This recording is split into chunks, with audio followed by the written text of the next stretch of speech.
How you doing, YouTube? Matt, Massive Beer Reviews, back with yet another review. A little bit of Pilsner Crusher time.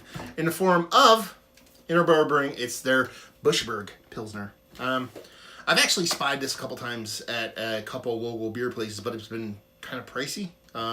Like 14, 15 bucks, and that's kind of like batshit crazy when it comes to Pilsner, even though, you know, it takes longer to brew, tank time, all that. Pilsner's typically cheaper, but I was at a out of town towards Flemington, New Jersey, and I saw this on the shelf, and it was a little bit cheaper, so I was like, fuck it, pick it up. I wanted a Pilsner to kind of just crush some beers. So here we go.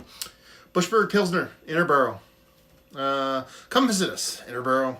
5.5% alcohol by volume, done and done. There is no date on this can, no idea how old it is.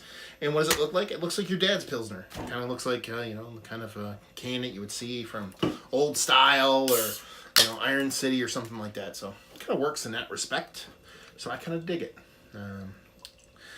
Pilsners can go 19 different directions today in today's beer world.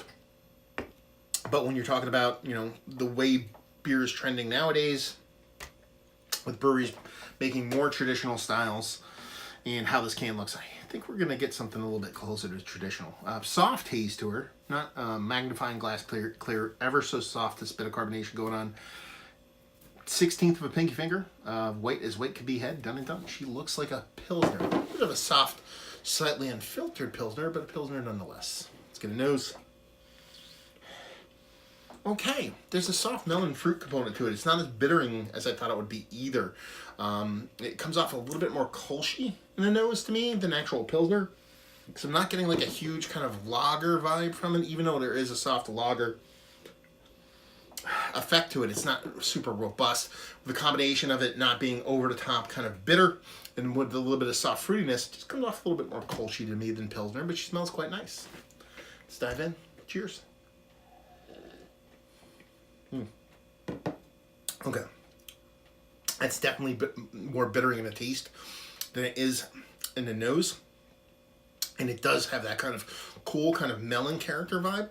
Soft. It's almost like a soft cantaloupe kind of generic melon, maybe kind of vibe to the fruit portion of the show. Then you get that big pop of bitterness.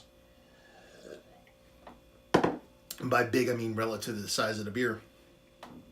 And it almost has like a slightest dab, in a good way, it's not negative, of like a soft caramel vibe to it. Almost like a soft, like, you ever suck in like one of those Werther's Originals kind of caramel things? Like when your saliva mixes with the caramel, it's like a watered down kind of caramel, but still in a kind of soft, kind of creamy, rich kind of way. It has that kind of effect going on for it. So I like it. I think it's fun. Is it like traditional to the nines kind of Pilsner? No, but it's also not the super Americanized version of let's hop the shit out of a Pilsner and call it a Pilsner. It's a Pilsner. It just tastes like somebody's interpretation of a Pilsner. That's kind of what you want in beers. People to kind of take beer and do their own thing with it.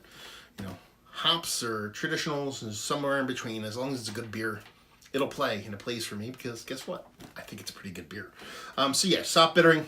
With a quick pop, bit generic bittering, slightly herbal, melon characteristic on the fruit side of things when it comes to either just a yeast or hop kind of ester thing going on, and the soft little caramel vibe, just soft, very, very light, that adds this kind of sultry kind of creaminess to it.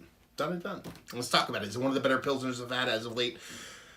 Worthy of being in conversation. I do like mine to skew a little bit more traditional, but this one's pretty damn good. And yeah, definitely be buying it again. Let's put it that way. Value to availability.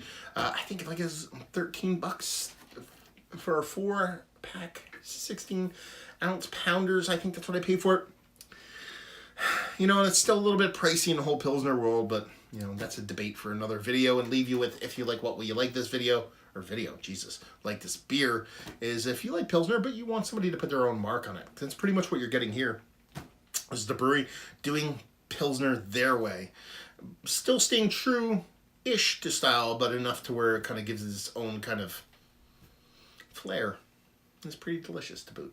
So there you go. Another review in the books. Down there if you want to talk about it. Massive Beers if you want to check me out doing the social media stuff. Beer Massive if you want to check me out doing the whole podcasting thing. And hopefully you guys enjoyed the review. Hopefully you're enjoying a nice little Pilsner right now. And hope to see you next time. Cheers.